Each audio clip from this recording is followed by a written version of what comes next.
First of all, let me point out what this legislation does.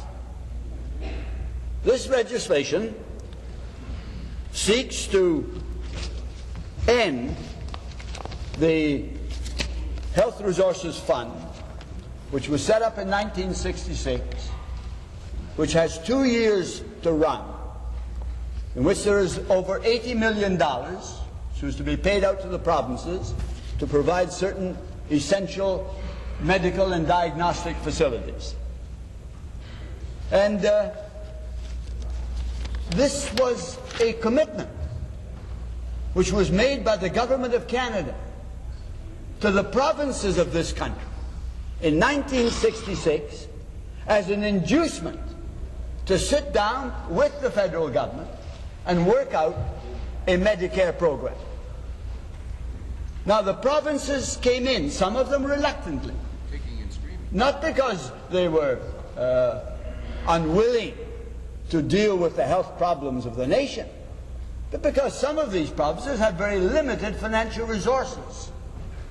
And they knew that the moment they had a Medicare program, their diagnostic facilities, their research facilities, their medical and hospital facilities would not be able to cope with the magnitude of the demand for medical and diagnostic services. And their concern was allayed by the fact that the federal government said, you don't need to worry about that problem. We're setting up a fund of $500 million which will be paid out to you on the basis of your need and as you proceed to improve your health care facilities. And the provinces came in on that understanding. This, Mr. Speaker, was a contract.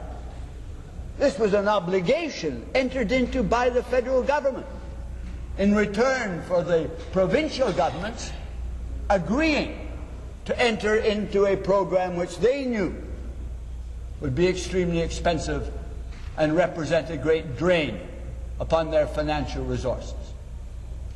And now, without any warning, without any consultation, federal government announces in this legislation that the Health Resources Fund is to be closed, no more money will be paid out after any commitments that have been made have been dealt with, and that a fund with $80 million still in it, which really belongs to the provincial governments, will be ended.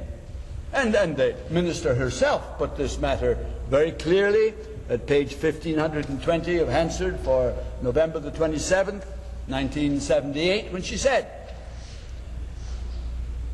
"Why put an end to a good fund 2 years before its natural end?"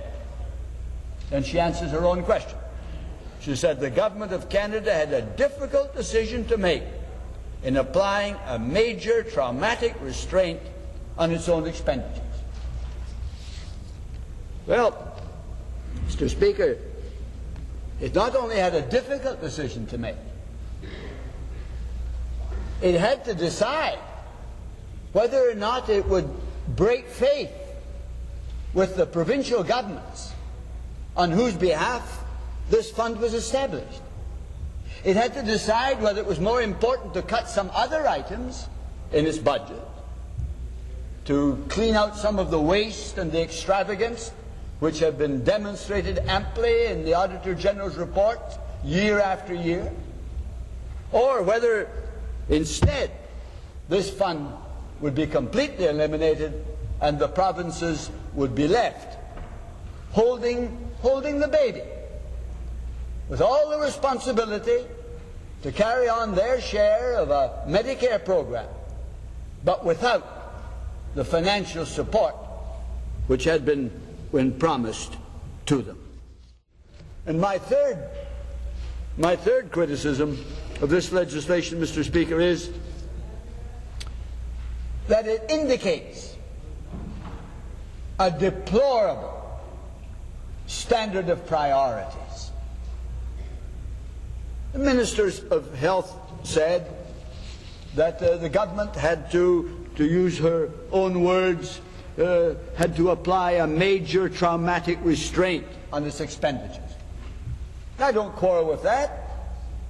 And I think of all the Auditor General's reports of the ports we built, to which have never put a ship, of the buildings that have been put up or leased, which has never been used, of the several million cubic feet of property and office buildings we have that are not occupied. Of course, there's a lot of waste and extravagance that needs to be cut down. But if there had to be reductions, why choose such an important thing as health services?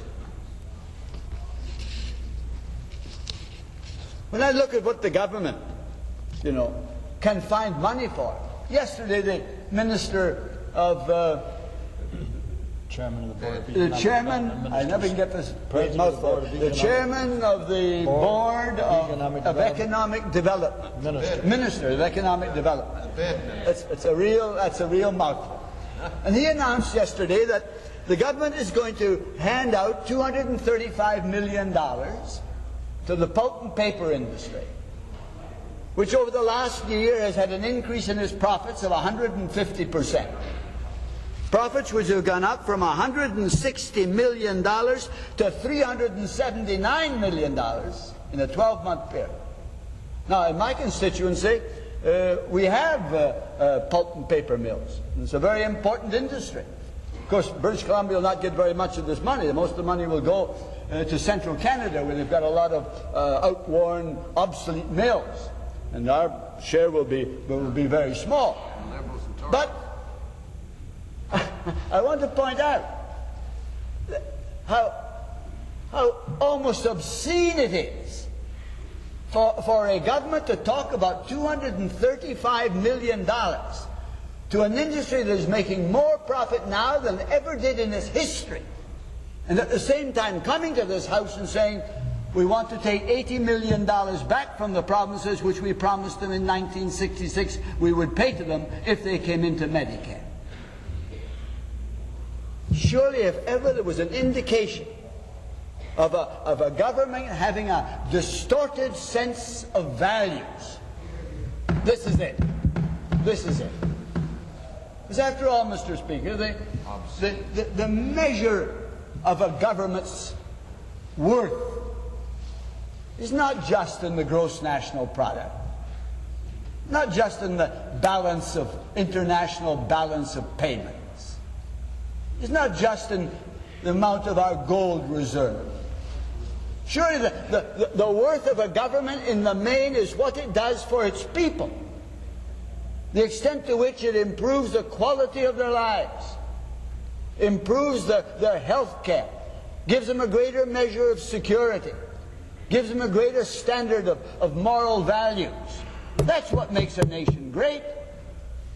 Instead of this government recognizing that fact, it comes before the House and asks us to vote to cancel out a health resources fund designed to provide facilities to improve the health of the Canadian people, at the same time that they can hand out $235 million to an industry which has money running out of its ears. I say that as far as I am concerned, Mr. Speaker, and as far as the members of the New Democratic Party are concerned, we will not agree to this legislation and what it represents.